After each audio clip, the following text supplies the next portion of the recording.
پاکستان پہ اس وقت پوری دنیا کی نگاہیں ایٹ لیسٹ ہم تو یہی سمجھتے ہیں، وہ معاملہ پاکستان سعودی ڈیفینس پیکٹ کا ہو یا معاملہ ڈونلڈ ٹرمپ کے ساتھ ہماری لیڈرشپ کے گہرے نظر آنے والے روابط کا ہو، یا وہ ہندوستان کی طرف سے کھلی دھمکیاں کہ وہ اب آپریشن سندور 2 کریں گے اور بدلہ لیں گے اس شکست کا جو مئی میں ان کو ہوئی۔ یہ تمام چیزیں پاکستان کو ایک بڑی بہت سے لحاظوں سے ایک پرومیننٹ پوزیشن پہ دکھا رہی ہیں۔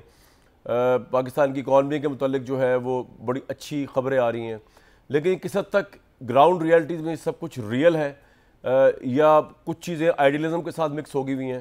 تو جہاں ریئلزم کا سوال ہو تو میری ذہن میں صرف ایک ہی نام ہے جنہوں نے پاکستان کی سیاست کو بہت حد تک آبزرو بھی کیا، اس میں اثر انداز بھی ہوئے، بڑے اچھے طریقے سے اثر انداز بھی ہوئے۔